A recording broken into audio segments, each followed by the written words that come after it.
3 அணிகளா இருக்காங்க ஒரே கட்சி. அது 3 கட்சின்னு சொல்றீங்களா? முதல்ல கேக்குற கேள்வி ரொம்ப தெளிவா சொல்லணும்.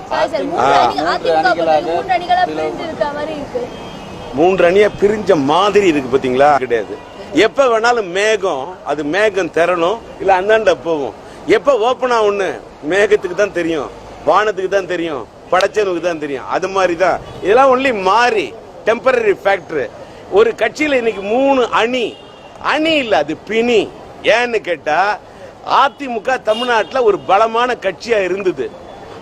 அதிமுகவில் வந்து மறைந்து விட்ட முன்னாள் முதலமைச்சர் அம்மா புரட்சி தலைவர் பொன்மனச்செல்வி அந்த அம்மா இருந்த வரைக்கும் அந்த அம்மா தான் பறிச்சாங்க வெற்றி கனி. அதனால இனிமே தமிழ்நாட்டில் அவங்க அதிமுக ஜெயிக்க கூடாது, இனி இதுதான் எங்களோட முதல் பணி அப்படின்னு தான் உடைச்சு விட்டுருக்காங்க இத்தனை அணி. அதனாலதான் இந்த பிணி. அடுத்த கேள்வி. ஒரு படம் வெளியில வந்தாதான் விமர்சனம் பண்ண முடியும். வெளியில வர படத்துக்கு விமர்சனம் பண்ண சொல்ற?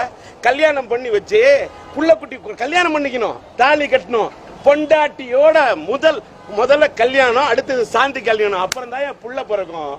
பிறக்காத புள்ள கருப்பா சிவப்புன்னு பேர் வைக்க சொல்ற? கருப்பா சிவப்பா? இந்த மாதிரி கேள்வி எல்லாம் பார்த்தாலும் எனக்கு இருக்குது வெறுப்பா. படமே வெளியில வரல, அதுக்கு போய் விமர்சனம் பண்ணிட்டு இருக்கீங்க.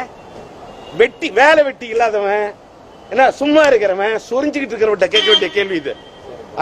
பிஜேபியோட பினாமி அரசு அதிமுக அப்படின்னு சொல்றது யாரு?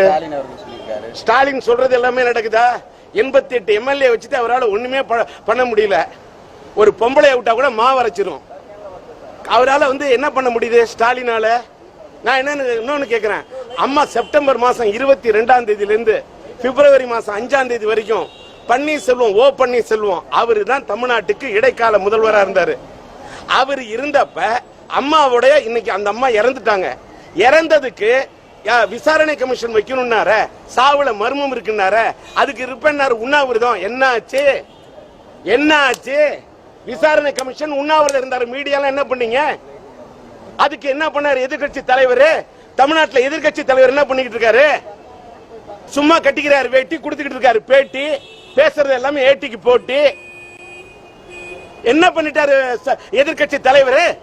ஒரு நாட்டில் நான் கேள்வி கேட்டேன், ஒரு சாதாரண ஏழை மாணவன் செத்தாலும் அதுக்கு கேள்வி கிடையாது, சாவுல மர்மம் இருக்குனாலும். ராம்குமார் சாவுல மர்மமா? அத கேள்வி கேட்கல. இந்த நாட்டை எத்தனை முறை ஆண்டு முத்திரை பதித்த ஒரு முன்னாள் முதலமைச்சர் சாவுல மர்மம் இருக்குன்னா கேள்வி கேட்கறதுக்கு நாதியே இல்ல. என்ன மீடியா, என்ன பத்திரிக்கை, என்ன ஊடகம், யார் நடத்துறா இந்த நாடகம்? இதெல்லாம் யாராலும் பதில் பேச முடியல. கூப்பிட்டு கேள்வி மட்டும் கேட்கறீங்க. இன்னைக்கு முதல்ல பிளாஸ்டிக் அரிசின்றான், பிளாஸ்டிக்ல முட்டைன்றான். தமிழ் ஆயிட்டான் ஈன. அதனாலதான் சீன எல்லா ப்ராடக்ட் இது பண்றான். எல்லாத்திலும் டூப்ளிகேட், உணவு பொருள்ல கலப்படம்.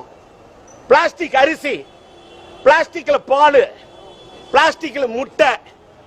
என்னங்க நாடு? எல்லாத்திலும் கலப்படம். முதல்ல இதுக்கு விழிப்புணர்ச்சி ஏற்படுத்திருக்குல்ல. அவங்க அரசியலுக்கு வந்துட்டா, இவங்க அரசியலுக்குள்ள பூந்துட்டா போடலங்க.